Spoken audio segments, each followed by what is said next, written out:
कुशीनगर जनपद के one range क्षेत्र खड्डा अंतर्गत 1 जुलाई 2020 से चल रही वन महोत्सव कार्यक्रम के क्रम में ग्राम बोधी छपरा के पूर्व में रह चुके प्रधान वन संरक्षक डॉक्टर दिलीप सिंह ने एक संयोजित टीम बनाकर बहुत से पौधों का वृक्ष रोपण किया तथा पर्यावरण संरक्षण के लिए इस मानसून में आबादी के हिसाब से वृक्ष रोपण किया गया। इस वन महोत्सव कार्यक्रम में डॉक्टर दिलीप सिंह के साथ वन क्षेत्राधिकारी खड्डा BK यादव के साथ रेंज के सभी कर्मचारी गण भी उपस्थित रहे। वहीं मुख्य अतिथि के रूप में विजय सिंह मौके से उपस्थित होकर कार्यक्रम में भाग लेते हुए वृक्षारोपण किया। देखिए, मैं इंडियन फॉरेस्ट सर्विस में 84 से काम करता रहा हूँ और महाराष्ट्र में प्रधान मुख्य वन संरक्षक बनने के बाद अपनी सर्विस पूरा होने के 1 साल पहले मैं आके यहाँ पे एक थोड़ा नए तरीके की खेती शुरू किया हूँ, क्योंकि मैं चाहता था कि एक ऐसी खेती की जाए जिसमें जितने भी स्टेक होल्डर हैं, जैसे मजदूर हैं, जमीन मालिक हैं, मैनेजर्स हैं, सबको एक प्रोपोर्शनेट शेयर मिले और सबका डेवलपमेंट एक प्रोपोर्शनेट तरीके से हो, उसको ध्यान में रख के। और दूसरा, जो हम खेती करें पर्यावरण की दृष्टि से पूरी तरह से सस्टेनेबल हो, उसी को ध्यान में रख के मैं आया हूँ और कर रहा हूँ और बड़ा मज़ा आ रहा है। और ये बड़ी अच्छी बात है कि उत्तर प्रदेश सरकार इस साल 25 करोड़ प्लांटेशन कर रही है और मैं देख रहा हूँ कि हमारा खड्डा का जो फॉरेस्ट का स्टाफ है वो बहुत ही एक्टिव है और जो इनका टारगेट है उससे थोड़ा ज़्यादा ही ये अचीव करेंगे। इन लोगों से मेरी एक ही गुजारिश होगी कि जो भी प्लांट हम लगाएं उसको पूरी तरह जिंदा रखें और वृक्ष में बदलें। सर, मैं ये कहना चाहूँगा कि नौकरी के दौरान आप नौकरी किए, उसके बाद यहाँ समाज सेवा में आ गए, तो आपके नौकरी के दौरान और समाज सेवा में क्या लगता है? नहीं, समाज सेवा भाई आप अपना काम पूरी ईमानदारी और निष्ठा से करिए, इससे बड़ी देशभक्ति क्या है और इससे बड़ा समाज सेवा क्या है। भाई हमारे प्रधानमंत्री कहते हैं ना, जो परिवार नियोजित रख रहा है वो भी बहुत बड़ा देशभक्त है। आप अगर सही नागरिक के रूप में और आप में जितना भी पोटेंशियल है उसको अगर पूरी ईमानदारी से आप उतार रहे हैं तो वो समाज सेवा क्या है, वो आपका अपना आनंद है। अभी हम लोगों ने मान लिया समाज सेवा अलग कोई चीज़ है, हर सिटीजन समाज की सेवा करता है ना, और मैं उसी भाव से कर रहा हूँ। कोई मैं ऐसा एक्स्ट्राऑर्डिनरी समाज सेवक बन के नहीं आया हूँ। मैं खेती पूरे तन मन धन से कर रहा हूँ जिसमें सबको मज़ा आए, और सबसे बड़ी बात है हमें मज़ा आ रहा है, हमारी पूरी टीम को मज़ा आ रहा है। और यही आनंद मैं चाहता हूँ, खेती में एक ऐसा आनंद आए कि लोग खेती पूरे दिलो जान से करें और प्रोडक्टिविटी इस एरिया में जितनी अभी है उसको हम लोग कोशिश करेंगे कि 4 गुनी लाएं और उसमें एम्प्लॉयमेंट जनरेशन भी खूब हो। सर, आप इतने क्राउड एरिया में रहे हैं और उस क्राउड एरिया से इस माहौल, शांत माहौल में आए हैं, आपको कैसा लगता है यहाँ का? नहीं, बहुत अच्छा। जो मैं बताया ना, मैं फॉरेस्ट सर्विस में था, भले मैं शहर में रहता हूँ लेकिन मैं फॉरेस्ट में हमेशा विजिट करता रहा हूँ ना, तो फॉरेस्ट तो हमेशा एकांत ही रहा है ना, फॉरेस्ट तो फॉरेस्ट ही है ना। और आज मैं यहाँ आके खेती कर रहा हूँ तो कोई ऐसा कोई अजूबा काम नहीं है, मैं तो बड़ा नेचुरल इसको देख रहा हूँ। मेरे पिताजी यहाँ पे खेती कर ही रहे हैं, 50 साल से ये खेती कर रहे हैं यहाँ पे। और हमने भी अपने मतलब कैरियर में और खेती को और इस एरिया पे मैंने थोड़ा रिसर्च भी किया है, 3 साल स्टडी लीव लेके।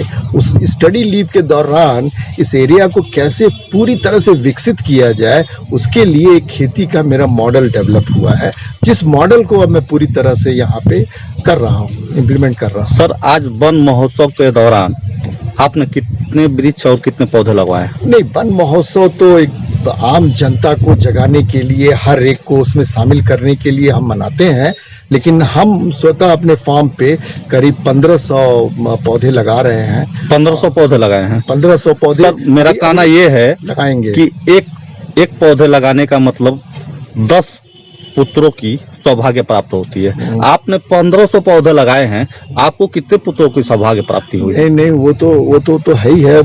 पुत्र ये पौधे ही नहीं लगा रहे हैं हम।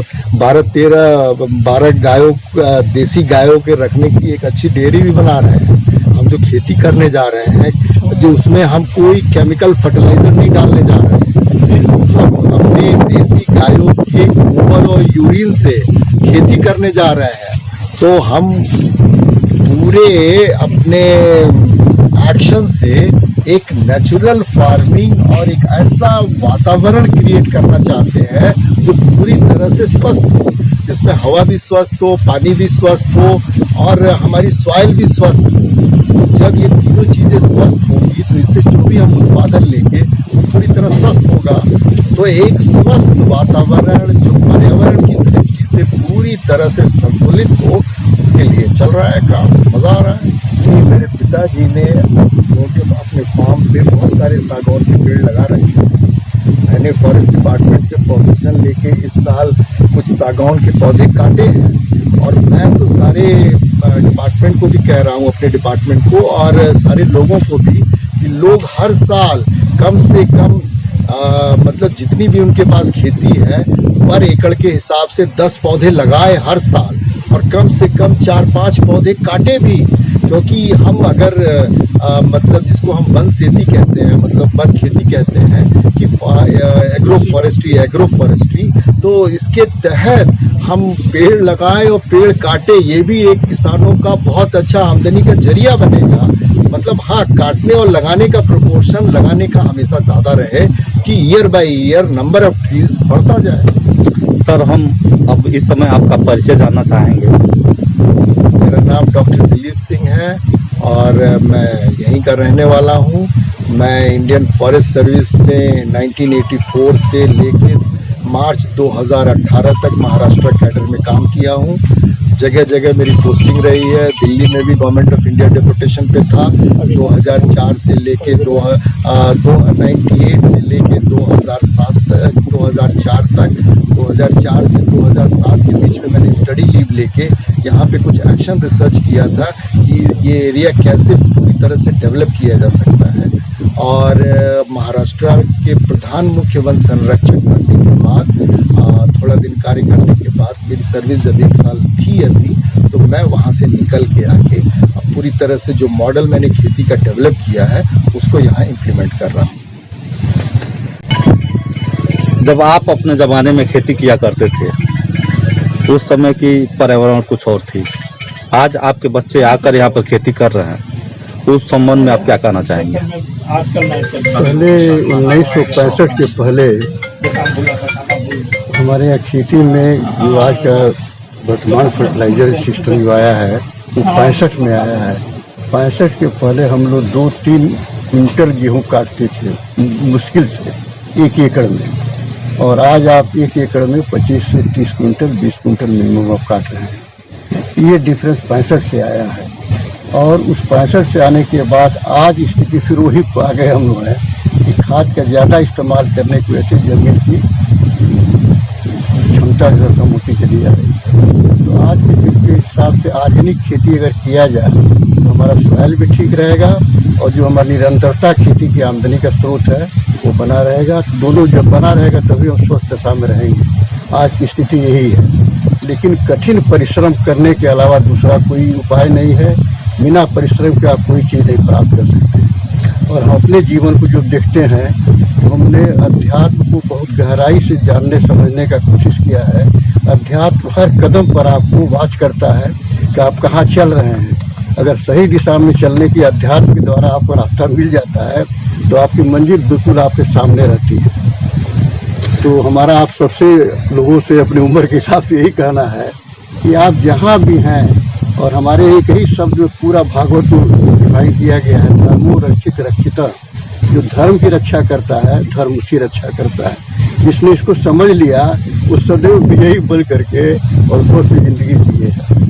अच्छा, पूर्व की भांति पूर्व में आपने जितने वर्क किए हैं, जितने काम किए हैं, आज आपके बच्चों द्वारा जो सराहनीय कार्य किया जा रहा है, उस विषय पर 2 शब्द बताएं। ऐसा है कि हमारे पिताजी जनता सेनानी थे और बाबा राघव दास की साथ उनका करियर रहा। वो 4 महीने जेल भी गए।